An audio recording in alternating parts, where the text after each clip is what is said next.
Hello guys, I am Shahzad Ahmad and welcome in lecture number 5. Today we are going to discuss about the database, so you can easily understand how can you create your databases and how can you manage your databases. So first of all, in the databases sections we have 4 options: PHPMyAdmin, MySQL databases wizard, and remote MySQL. We will discuss about the PHPMyAdmin, MySQL, and the remote MySQL because these are the necessary things you have to familiar with them. Okay, so now first of all, how can you create your databases and the username? Hit this button. So I consider you have the basic knowledge of the database and you have the basic knowledge of how can you create your how can you create your usernames. So create new databases. This is the prefix of your database. It's related with your domains. For suppose if you have XYZ domain, that means you have XYZ underscore your database name. For suppose I'm saying first I'm going to create the first database, so write your database name here and create your database. Okay, back. So as you can see, you have just created one database. So as you can see, you are using your maximum database. Why it's showing? Because I have the limit of my database I have one database limit, so don't worry about it. It's totally depend upon your domains. If you have unlimited domain, that means you can create your unlimited databases. Okay, so go to your go to your databases. You have created just a single database, and now what you need, just need to create the user. Why user? Because you can connect your database with your project, so you need the username. So first of all, this is the prefix I have told you, and now add your username. It's totally depend upon you, either you are using XYZ and whatever you want to add. For suppose I'm saying first user, make sure the U is capital, and you can assign the password. I'm saying copy this bad boy, paste here, $123, copy this and paste here. Okay, so now create your user. You have created the database first of all, and you have created the username. So you have created the database and you have created the username. Now add user to database. You have to add, or you have to assign a database to a particular user. So now assign your database to your user. So in this time, the user is first user, the database is Shekzi underscore first. Now add this button. So manage your privileges. You can assign the privileges to this username. Okay, so now I'm saying all the privileges, or you can select manually. That means this user can alter, create, delete, even indexes, and select, show. I'm assigning all the privileges. Make changes. So now I have created the database and the username, and I have assigned the database to my particular user. So what I need, I just need to import the database. So how can you import and export your databases? You can import and export your databases to your PHPMyAdmin section. So click on this PHPMyAdmin section. It's redirecting to you. So as you can see, you have your PHPMyAdmin. In the left side, you can view your databases. You have your one database, so that's why it's showing one database. If you have thousands database, then you will manage your thousands databases here.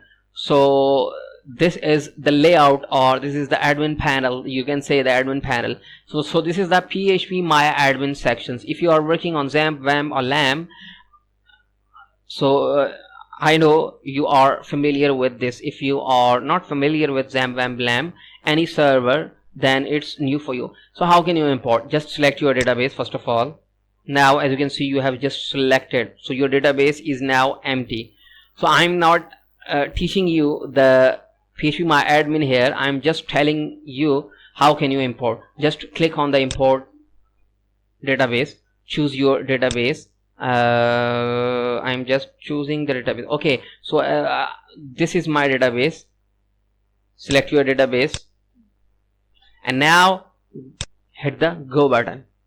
So it will take few seconds or few minutes, so it's totally depend upon your database size. If you have a 1 to 10 MB database, it will take 10 to 20 seconds, and also it's totally depend upon your internet speed. So wait for few seconds.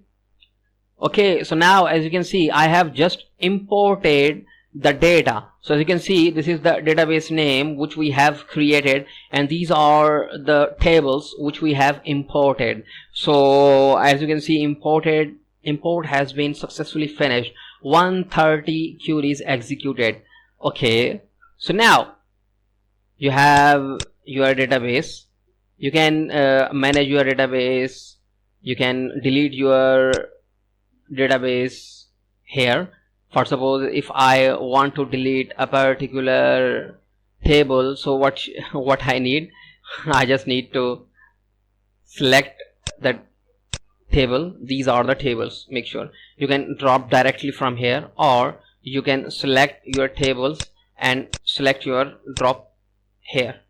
Or if you want to clean your table, so that means you are going to remove all the data from a particular table. What you need, just need to select your table. I have selected 2 tables. Just add empty.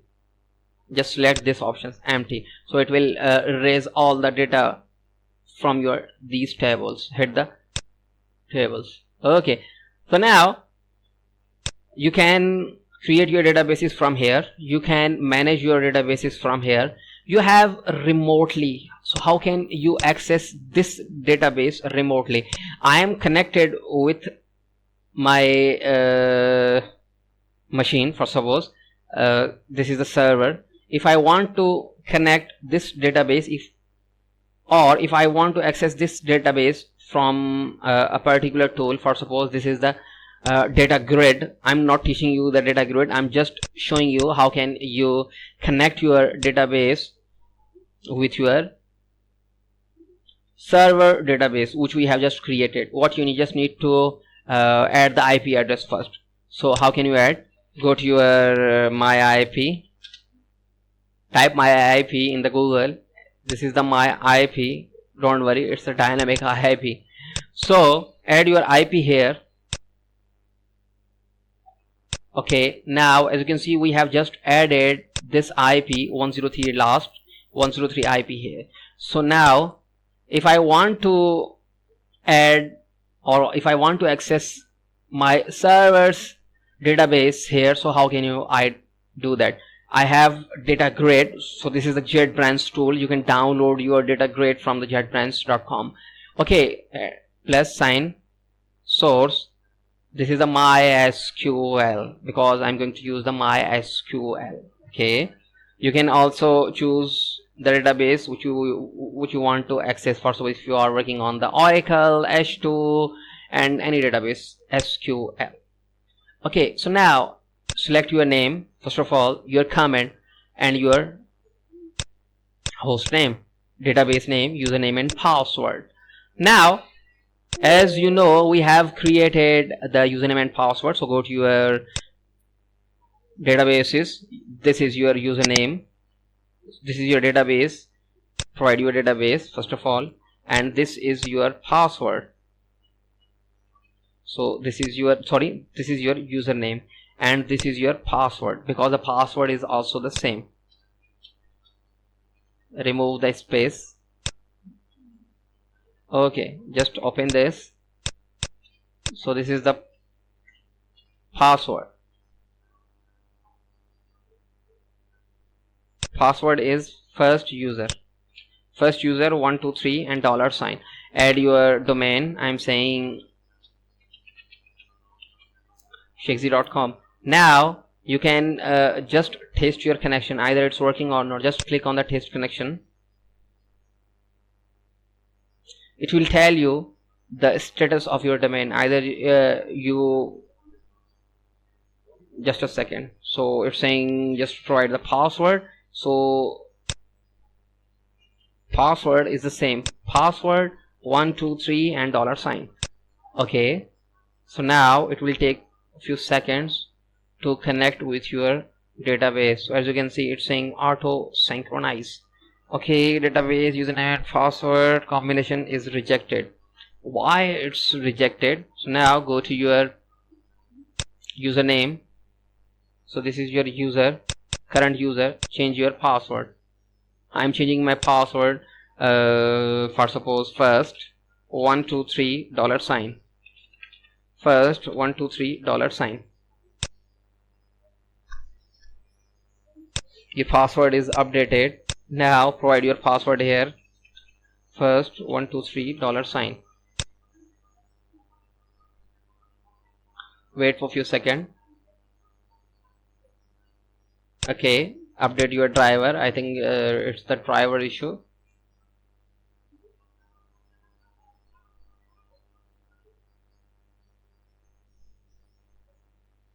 Make sure confirm your database and this is the database and this is the username. This is the username. Remove the space from each section. Okay, now provide the password. In this time I'm saying first 123 $sign.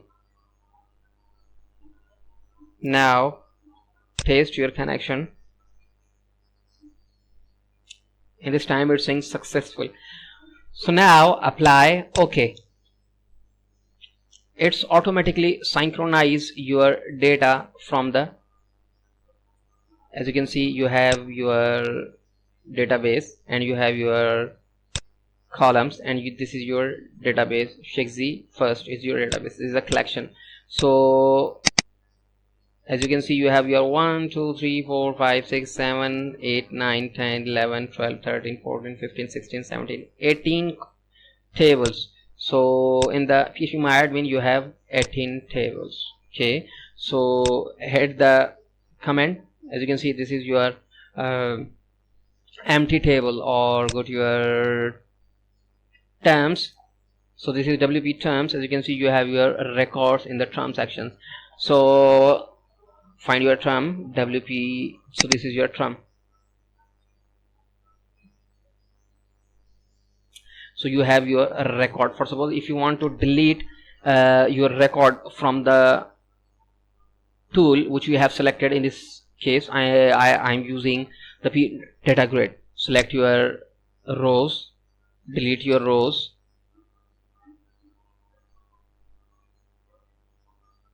wait for a few seconds because it's connected with your server. So you have deleted. Refresh. So you can see you have successfully deleted. Go to your server and this is your table. Refresh the table. So as you can see, it's now showing nothing because you have deleted. You can also delete from the PHPMyAdmin, and you can also delete from the tool which you have selected. So in this way you can connect with your account. So for suppose go to your MySQL and delete your IP. I have this IP, so remove access. Okay, so I'm going to remove all of my. Okay, so as you can see, I have just removed. Now I have to access this.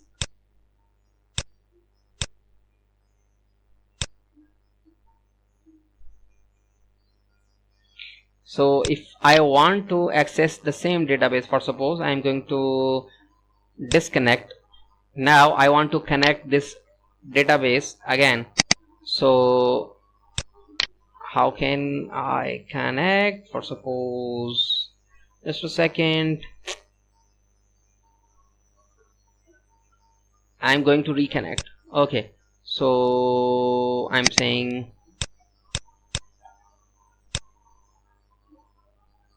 data source, MySQL, provide your credentials. I have deleted the emails, sorry, database. Now go to your databases sections.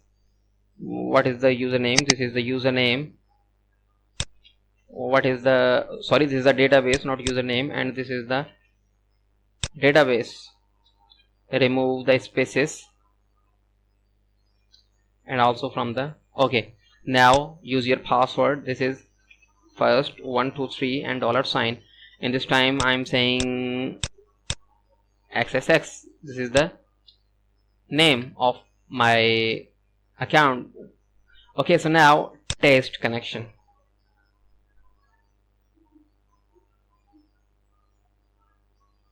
So now definitely you cannot access the database. As you can see, the specified database user and password content is rejected.